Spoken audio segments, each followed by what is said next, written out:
کہ عام طور پر لوگ نیکی کا جو تصور ذہنوں میں رکھتے ہیں وہ عمل کے ظاہر کے اعتبار سے یہ کام بڑا نیکی کا کام ہے، اس لیے بھی کہ اس کے پیچھے جو موٹیو ہے وہ ظاہر بات ہے کہ ان کو معلوم نہیں ہو سکتا. کوئی گمان ہو بھی، خیال ہو بھی، قیاس ہو بھی، تب بھی وہ یقینی بات تو نہیں ہوتی. اس کا نتیجہ یہ نکلتا ہے کہ ہمارا تصور رفتہ رفتہ صرف ظاہر تک محدود ہوتا ہے،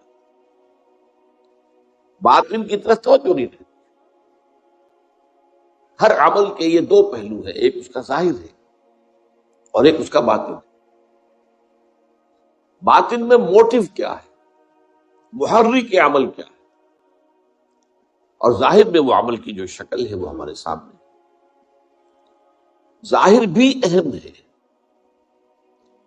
لطافت بے کثافت جلوہ آرا ہو نہیں سکتی. لطافت کو، کسی لطیف شے کو واضح ہونے کے لیے بھی کوئی نہ کوئی کثیف شے درکار ہو. اس لیے ظاہر عمل کا وہ اہم ہے، لیکن اصل شے جس پر کہ ایمفیسس ہونا چاہیے وہ عمل کا باطن ہے، یعنی اس کی نیت. چنانچہ فرمایا گیا نیکی یہی نہیں ہے کہ تم اپنے چہرے مشرق یا مغرب کی طرف کر لو، بلکہ نیکی حقیقت میں اس کی ہے جو ایمان لایا اللہ پر اور اس کے رسول پر صلی اللہ علیہ وسلم. اب اس کا جو درس میں نے بارہا دیا ہے، چونکہ ہمارے مرتب کردہ منتخب نصاب جو ہے مطالعہ قرآن حکیم کا منتخب نصاب، اس کا درس نمبر 2 ہے. تو بڑی تفصیلی مباحث جو ہے وہ میں نے کی ہے اس پر. تو یہاں پر یہ بات جو واضح کرنے کی ہے وہ یہ ہے کہ ایمان سے اس نیکی کا تعلق کیا ہے. ایمان در حقیقت موٹیو کو معین. نیکی اللہ کی نگاہ میں صرف وہ عمل ہوگا جو صرف اللہ کی رضا کے لیے کیا جائے اور جس کی جزا صرف آخرت میں مطلوب. اگر دنیا میں کوئی جزا چاہیے تو پھر تو یہ دھندا ہے، کاروبار ہے، یہ نیکی نہیں ہے. ٹھیک ہے، کاروبار جائز ہے، کاروبار بھی کیجئے، کاروبار کی شکل میں کیجئے، لیکن نیکی کا نبادہ اوڑھ کر اصل میں بیچ میں دھندا اور کاروبار، یہ چیز جو ہے یہ نہایت خطرناک اور نہایت گمراہ. 2 ایمان. اس کے بعد اس آیت میں ایمان میں رسالت کا ذکر بھی ہے، اجزاء اس کے، والملائکۃ والکتاب والنبیین. نبوت اور رسالت کے ذریعے سے نیکی کا ایک ماڈل ملتا ہے کہ مختلف اعمال نیکی کے وہ بھی توازن کے ساتھ ایک شخصیت میں آئے. ورنہ بسا اوقات نیکی ہی کا جذبہ جو ہے وہ حد اعتدال سے تجاوز کر کے بدی کا راستہ کھول دیتا ہے. چنانچہ نیکی ہی کا جذبہ تھا جس نے دنیا میں رہبانیت کی شکل اختیار کی. وَرَهْبَانِيَّةً ابْتَدَعُوهَا مَا كَتَبْنَاهَا عَلَيْهِمْ. یہ تو بدعت تھی جو حضرت عیسیٰ علیہ السلام کے جو پیروکار تھے انہوں نے ایجاد کی. ہم نے تو یہ بات فرض نہیں کی تھی ان پر. اور حضور نے فرمایا لا رہبانیت فی الاسلام.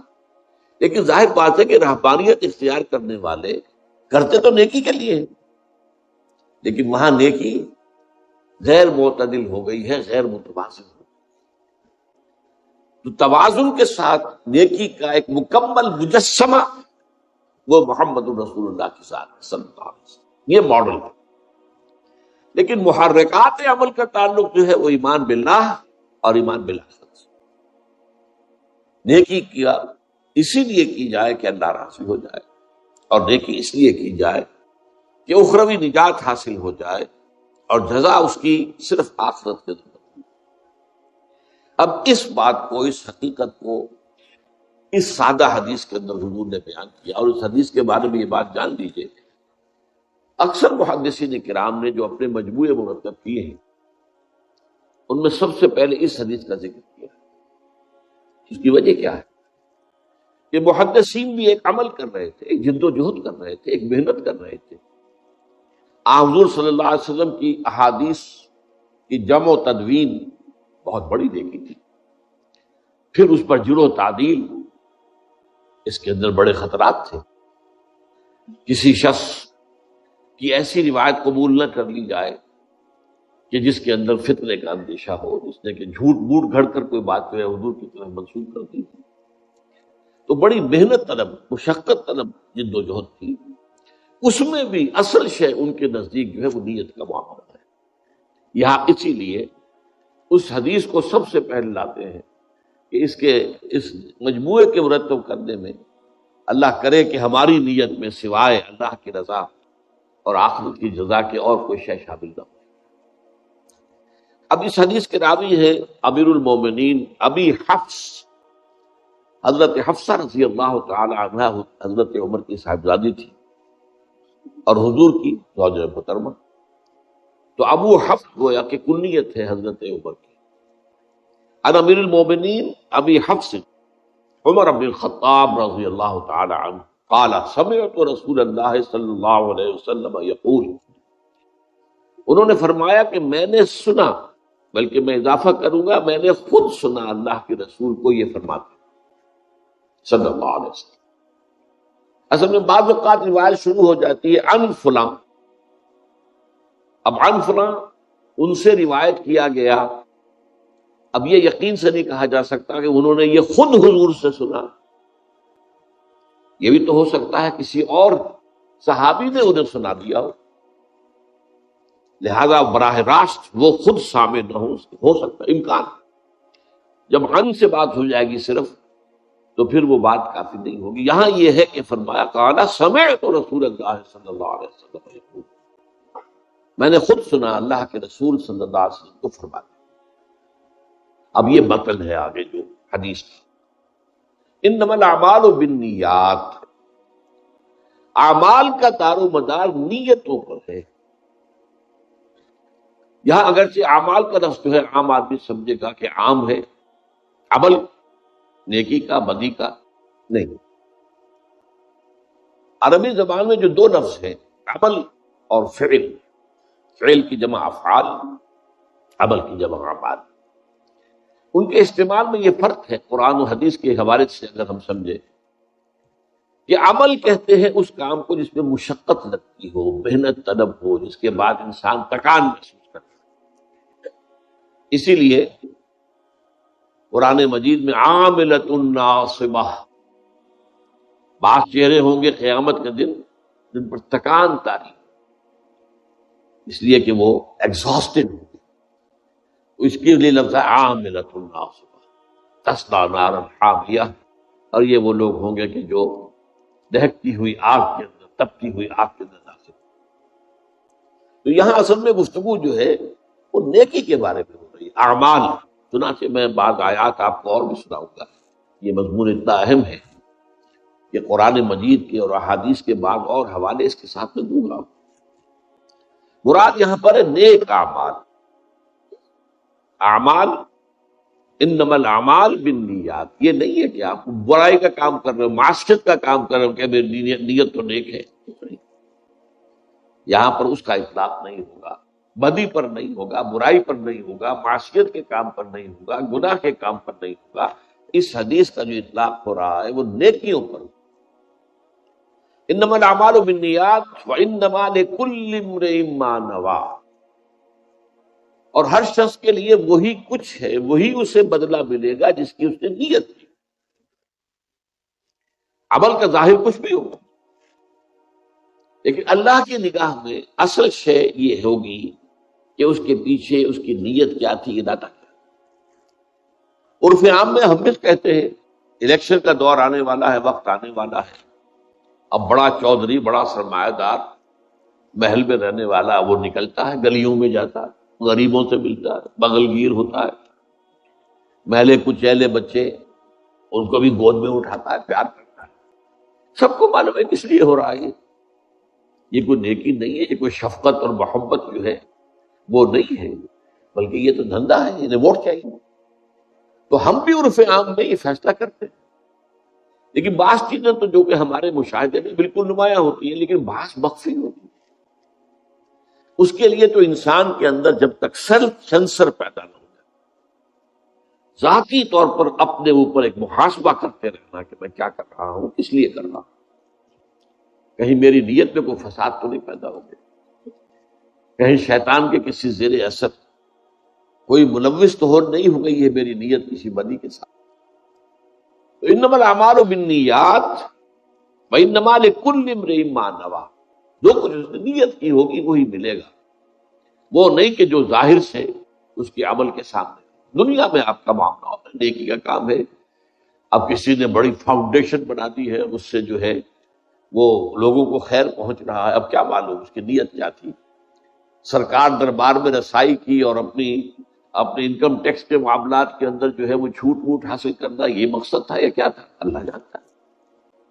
لیکن یہ ہے کہ وہ کام دنیا میں تو ہم کہیں کہ نیکی کا کام ہے، بڑا اچھا کام ہے، لیکن یہ کہ اللہ تعالیٰ کے ہاں اس کا معاملہ سارا نیتوں کے حوالے سے طے ہو. اب ایک مثال دی حضور نے صلی اللہ علیہ وسلم، فمن كانت ہجرتہ الی اللہ ورسولہ فہجرتہ الی اللہ ورسولہ. تو جس شخص کی ہجرت ہوئی ہے اللہ اور اس کے رسول کی جانب، تو اس کی جو ہجرت ہے وہ اللہ اور اس کے رسول ہی کے حساب میں. ہجرت کیا تھی؟ حکم ہو گیا تھا کہ اب مکے کو خیر بات کہو اور مدینے پہنچو، اہل و عیال کو چھوڑنا پڑے، مکے کے بھیڑیوں کے رحم و کرم پر چھوڑ حکم. اسی طریقے سے جو ادھر ادھر کے بکھرے ہوئے قبائل میں مسلمان تھے انہیں بھی حکم تھا کہ اپنے قبیلوں کو چھوڑو اور آؤ مدینے. اس کی وجہ کیا تھی؟ یہ میں نے اپنی کتاب میں منہج انقلاب نبوی میں اس کو پوری طریقے سے واضح کیا دلائل کے ساتھ. اب وہ دور آ رہا تھا حضور کی جد و جہد میں کہ جس میں براہ راست تصادم ہونا تھا کفر کے ساتھ، لہذا ضرورت تھی کہ پوری قوت ایک مرکز پر جمع ہو جائے. اگر قوت منتشر ہے، کچھ لوگ یہاں ہیں، کچھ وہاں ہیں، کچھ یہاں ہیں، کچھ وہاں ہیں، تو کوئی ایک جو ہے مؤثر اقدام نہیں کیا جا سکتا. لہذا یہ ہجرت فرض تھی. اس سے پہلے 2 ہجرتیں ہوئی تھیں، وہ والنٹری تھی، اختیاری تھی.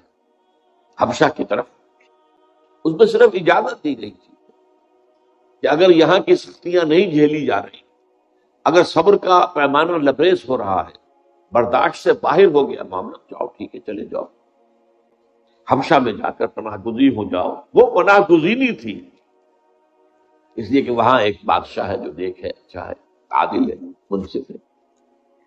لہذا وہ ہجرت جو تھی وہ فرض نہیں تھی، وہ اختیاری تھی.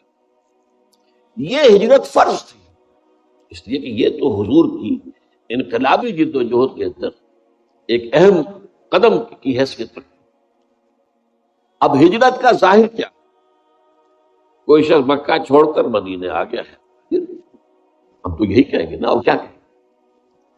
لیکن یہ کہ اس کی ہجرت کا اصل سبب اللہ اور اس کے رسول پر ایمان اور ان کی محبت اور ان کے حکم کی پیروی ہے یا کوئی اور مقصد ہے، یہ اللہ جانتا ہے.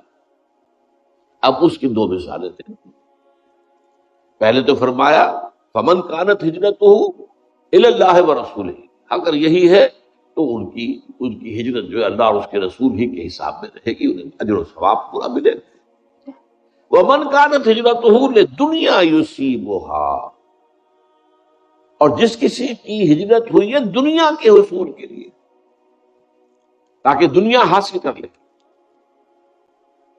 او امرأۃ ینکحھا، یا ہجرت کی ہے کسی عورت کے لیے کہ اس سے نکاح کرنا ہے، فہجرتہ الی ما ہاجر الیہ، تو پھر اس کی ہجرت جو ہے اللہ اور اس کے رسول کے حساب میں شمار نہیں ہوگی. وہ تو جس چیز کے لیے ہجرت اس نے کی ہے اسی کے حساب میں شمار. اب اس کو سادہ سے مثال سے میں سمجھا دوں کہ مثلا مکے میں کوئی مسلمان کوئی دکانداری کرتا ہے یا کوئی جیسے کہ حضرت خباب لوہار تھے رضی اللہ تعالیٰ. اب ظاہر بات ہے کہ جو وہاں پر کشیدگی ہو چکی تھی اہل ایمان اور کفار کے درمیان، تو کفار تو ان سے کام کراتے نہیں ہوں گے، تو اہل ایمان ہی کی طرف سے جو بھی ان کے لیے ہو سکتی تھی کوئی موقع جو ہے معاش کا پیدا ہوتا تھا. اب اگر وہ لوگ چلے گئے، اب یہ کیا کریں؟ اب اس وجہ سے کہ میرے جو گاہک تھے وہ تو چلے گئے، فرض کر رہا ہوں، اس کی وجہ سے وہ بھی ہجرت کر رہے ہیں. تو یہ باریک بات ہے، یہ اللہ کے علم میں ہے. کوئی شخص جو ہے خود ان کے بارے میں یہ بات نہیں کہہ سکتا، کوئی حکم نہیں لگا سکتا، اللہ کے علم میں. تو اللہ تعالیٰ تو اپنے علم کے حساب سے حضور کو بتا رہا، حضور ہمیں بتا رہے. ایسی شکل بھی ہو سکتی ہے، یا یہ کہ کوئی کسی خاتون سے نکاح کا خواہش مند تھا، وہ خاتون ہجرت کر کے چلی گئی، اب یہ بھی کچے دھاگے سے بندھے پہنچ گئے.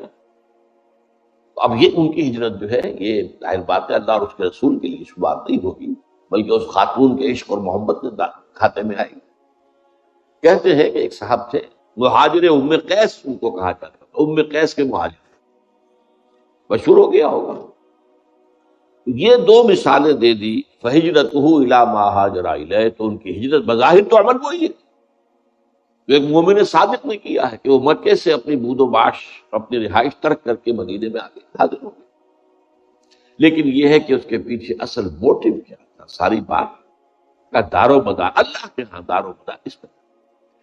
دنیا میں ہم فیصلے نہیں کر سکتے نیتوں کے بارے میں، کسی کی نیت پر شک کرنا، حملہ کرنا جائز نہیں. ہمیں کیا معلوم، یہ دلوں کا حال ہے، اور دلوں کا حال اللہ کا علیم بذات الصدور. اللہ کا وہ جو فرمایا گیا کہ ان اللہ لا ينظر الى صورکم ولا الى اموالکم ولکن ينظر الى قلوبکم واعمالکم. اللہ تمہاری صورتوں اور مالوں کو نہیں دیکھتا، وہ تمہارے دلوں کو دیکھتا ہے اور تمہارے اعمال کو دیکھتا ہے. عمل صحیح ہے، نیک ہے، اور دل میں اس کے لیے جو موٹو اور جذبہ تھا، وہ جو قوت محرکہ تھی، وہ بھی صحیح ہے. وہ عمل ہے جو اللہ کے ہاں مقبول ہوگا. اب اسی کے حوالے سے میں چند حدیثیں کس انتہا تک یہ بات حضور نے پہنچائی ہے. حضور نے فرمایا من صلی یرائی فقط اشرک، ومن صام یرائی فقط اشرک، ومن تصدق یرائی فقط اشرک. جس نے دکھاوے کے لیے نماز پڑھی اس نے شرک کیا. اب نماز تو بہت بڑا نیکی کا فعل ہے، بہت بڑا نیکی کا فعل ہے. یہ تو ارکان اسلام میں سے رکن اعظم ہے، الصلاۃ عماد الدین. لیکن اس کے پیچھے بھی نیت اگر دکھاوے کی ہے، ریاکاری کی ہے، اپنی دینداری کا اور اپنی تقوی کا روب گانٹنا ہے لوگوں کے اوپر، تو پھر یہ شرک ہے. ومن صام یرائی فقط اشرک، اور جس نے روزہ رکھا دکھاوے کے لیے اس نے شرک کیا. ومن تصدق یرائی فقط اشرک، اور جس نے صدقہ و خیرات دیا دکھاوے کے لیے ریاکاری میں، اس نے شرک کیا. اور شرک سے زیادہ بڑا گناہ، گھنامنا گناہ اور کوئی نہیں. 2 مرتبہ سورہ نساء میں یہ آیت آئی ہے، ان اللہ لا یغفر ان یشرک بہ ویغفر ما دون ذلک لمن یشاء. اللہ تعالیٰ اسے ہرگز نہیں بخشے گا کہ اس کے ساتھ شرک کیا جائے، ہاں اس سے کم تر جس کو چاہے گا. ایک اور حدیث میں اس سے بھی زیادہ باریک بات کہی. شرک خفی یہ ہے کہ اگر کوئی شخص نماز پڑھ رہا ہو اور اسے یہ محسوس ہو کہ کوئی اسے دیکھ رہا ہے، تو وہ سجدہ لمبا کر دے. یہ شرک خفی ہے. ایک شرک جلی ہوتا ہے جو نظر آ رہا ہے شرک ہو رہا ہے، بت کو سجدہ کیا جا رہا ہے، قبر کو سجدہ کیا جا رہا ہے، شرک جلی ہے. ایک شرک خفی ہے، چھپا ہوا اندر دل میں، کہ آپ نماز پڑھ رہے ہیں، آپ نے دیکھا کچھ لوگ دیکھ رہے ہیں مجھے، تو آپ لمبا سجدہ کر دیے. اس کا آپ تجزیہ کر سکتے ہیں، سمپل میتھمیٹکس ہے. اگر وہ پہلے 5 سیکنڈ کا سجدہ کر رہا تھا اور اب اس نے 10 سیکنڈ کا سجدہ کیا ہے، تو یہ 5 اضافی کس کے لیے کیے؟ 5 تو ہو گئے اللہ کے لیے، پہلے وہ کر رہا تھا، لیکن یہ 5 جو اضافی منٹ لگے ہیں یہ کس کے لیے؟ تو لوگوں کے لیے، ریاکاری کے تحت. تو ایک سجدے کے 2 مسجود ہو گئے، ایک مسجود اللہ کی ذات ہوئی اور ایک مسجود وہ لوگ ہیں جنہیں دکھایا جا رہا. اس میں حضور صلی اللہ علیہ وسلم کی دعوت سے اور تربیت سے جس حد تک باریک بینی آ گئی تھی صحابہ کرام، اس کی مثال جو ہے وہ حضرت علی رضی اللہ تعالیٰ عنہ کا ایک واقعہ ہے. عین جنگ میں ایک شخص سے دو بدو مقابلہ، اور حضرت علی رضی اللہ تعالی عنہ نے اس کافر کو مشرک کو زیر کر لیا، اس کے سینے پر سوار ہو گئے. اب خنجر بھونکنے والے تھے کہ اس نے نیچے پڑے ہوئے بھی منہ پر تھوک دیا حضرت علی رضی اللہ تعالی. اب حضرت علی سے چھوڑ کر کھڑے ہو گئے. وہ حیران، وہ جسے آپ انگریزی میں کہتے ہیں to add insult to injury.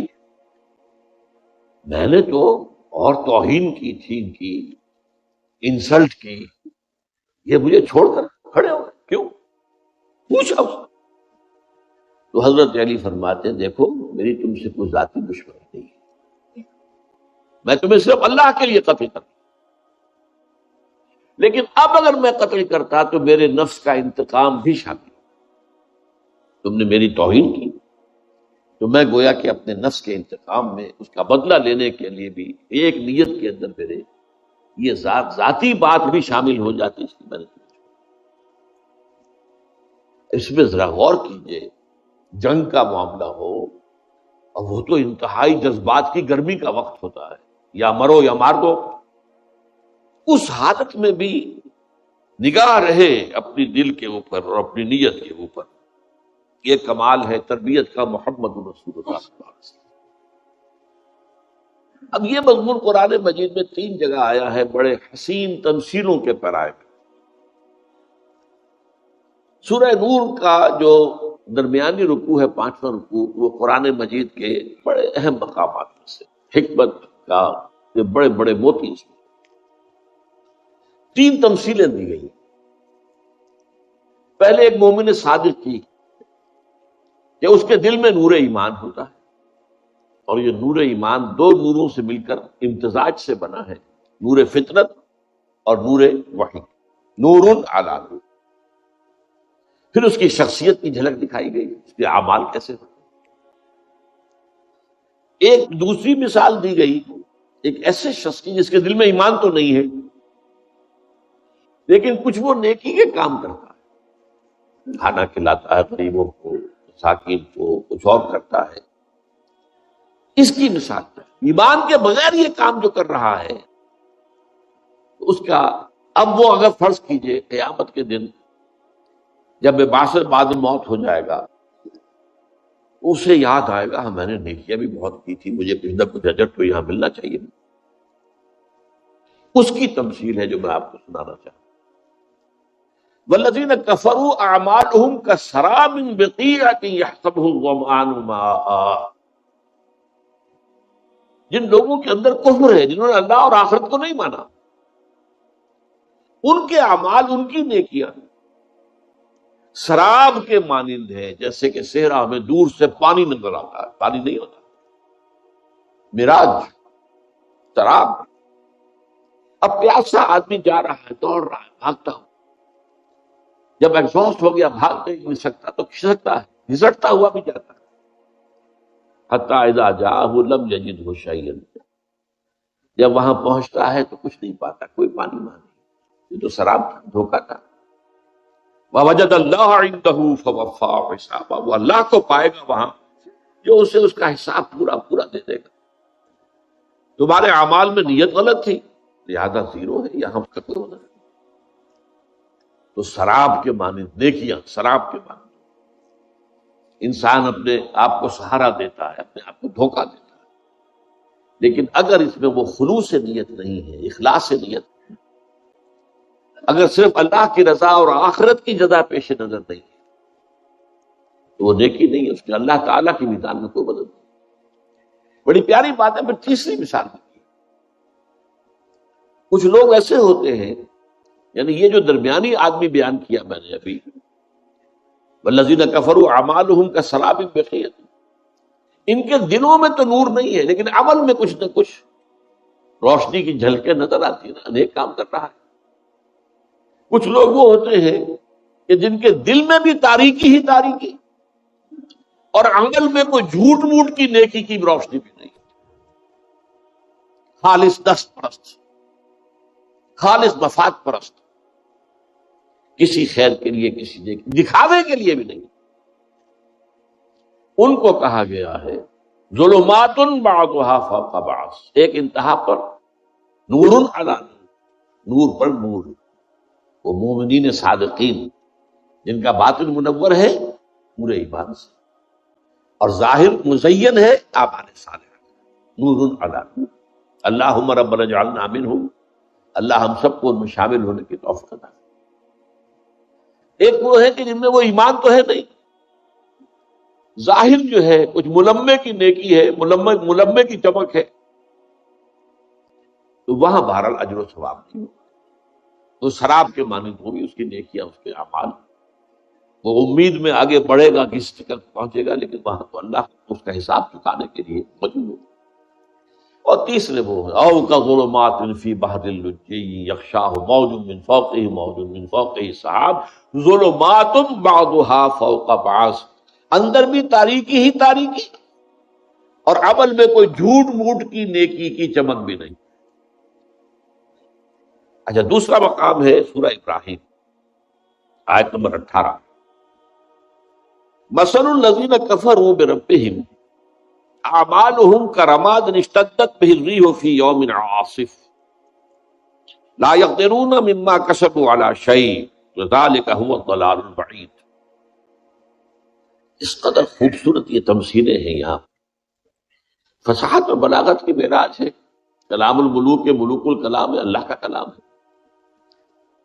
وہ لوگ جنہوں نے کفر کیا، اللہ اور آخرت پر ان کا ایمان کیا، اعمالہم ان کی نیکیاں جو ظاہر میں نیکیاں نظر آتی ان کے اعمال، ان کی مثال ایسے ہے کرماد کہ جیسے راکھ کا ایک ڈھیر ہو، اشتد بہ الریح فی یوم عاصف، ایک جھکڑ والے دن وہ ہوا تیزی سے چلے اور راکھ کو بکھیر دے، کوئی وجود نہیں ہے اس کو۔ فرمایا لا یقدرون مما کسبوا علی شیء، وہ جو کچھ انہوں نے کمائی کی تھی اپنے خیال میں، نیکیاں کمائی تھی، نیک اعمال کیے تھے، ان میں سے کسی کے اجر و ثواب پر انہیں قدرت حاصل نہیں ہوگی، کچھ نہیں ملے گا، کوئی فائدہ نہیں، اس لیے کہ وہ سب دکھاوے کی نیکیاں تھی، ریاکاری کی نیکیاں تھی، ایمان کے موٹو سے خالی تھی۔ مثل الذین کفروا کفروا بربہم اعمالہم کرماد اشتدت بہ الریح فی یوم عاصف لا یقدرون مما کسبوا علی شیء ذلک هو الضلال البعید۔ اب اس میں آخری جو تمثیل ہے یہ سورہ فرقان میں آئی، یہ تو ایک عجیب ورلڈ پکچر جسے کہنا چاہیے، الفاظ میں ایک چیز کا کی تصویر بنا دینا، اور نقشہ کیا ہے؟ وَقَدِمْنَا إِلَىٰ مَا عَمِلُوا مِنْ عَمَلٍ فَجَعَلْنَاهُ هَبَاءً مَنْثُورًا۔ انہی کفار کا ذکر ہو رہا ہے کہ انہوں نے اپنے خیال میں بڑے بڑے اعمال کیے ہوئے تھے، بڑے غریبوں کو کھانے کھلائے تھے، جیسے کہ ابو جہل نے کہا تھا جب اس سے کہا گیا کہ کیا تمہارے خیال میں محمد جھوٹ بول رہے ہیں صلی اللہ علیہ وسلم، یہ دعویٰ کر رہے ہیں کہ ان کے پاس وحی آئی ہے، وہ اللہ کے نبی ہیں، کیا جھوٹ بول رہے ہیں؟ کہا نہیں، انہوں نے کبھی جھوٹ نہیں بولا۔ تو پھر مانتے کیوں نہیں؟ اس نے کہا ہمارا اور بنو ہاشم کا ایک مقابلہ چل رہا تھا، انہوں نے غریبوں کو کھانے کھلایا، ہم نے ان سے بڑھ کر کھانے کھلائے، انہوں نے حاجیوں کی خدمت کی، ہم نے ان سے بڑھ کر خدمت کی، تو ابھی تک تو ہم کندھے سے کندھا ملا کر آ رہے ہیں، اب ان کی نبوت مان لیں۔ ظاہر بات ہے محمد کون ہے صلی اللہ علیہ وسلم؟ ہاشمی ہے نا، بنو ہاشم میں سے، اگر نبوت مان لیں ان کی تو ہم تو ہمیشہ کو غلام ہو جائیں گے، یہ گوارا نہیں۔ تو ان کے ہاں نیکی جو ہے وہ باہمی مسابقت میں بھی، دکھاوے کے اندر بھی تو نیکی کے اندر ہوتا، آگے سے ایک دوسرے سے آگے نکلنا تاکہ زیادہ شہرت ہو جائے، زیادہ تعریف ہو، زیادہ ڈنکے بج جائیں ان کی سخاوت کے، ان کی نیکی کے۔ تو یہاں فرمایا وَقَدِمْنَا إِلَىٰ مَا عَمِلُوا مِنْ عَمَلٍ، یہاں من عمل کا لفظ جو آیا ہے وہ اس اعتبار سے سمجھ لیجئے کہ تنکیر جو ہے نکرہ، تنکیر تفخیم کے لیے، وہ جو بڑے بڑے عمل انہوں نے کیے ہوں گے ہم آگے بڑھیں گے ان کی طرف، ان اعمال کی طرف۔ اس میں نقشہ جو ہے وہ سمجھ لیجئے جیسے فٹ بال کھیلنے والا، بلا تشبیہ میں بات سمجھانے کے لیے کہہ رہا ہوں، وہ دوڑ کر آتا ہے، ہٹ لگاتا ہے، کک کرتا ہے بال کو، اسی طریقے سے قدمنا الی ما عملوا، ہم آگے بڑھیں گے ان کے اعمال کی طرف، اور وہ عمل بڑے بڑے اعمال ان کے خیال میں بڑی نیکیاں، فجعلناہ ھباء منثورا، ہم اسے کر دیں گے گرد و غبار پھیلا ہوا، جیسے وہ راکھ منتشر ہو گئی ہے گرد و غبار منتشر،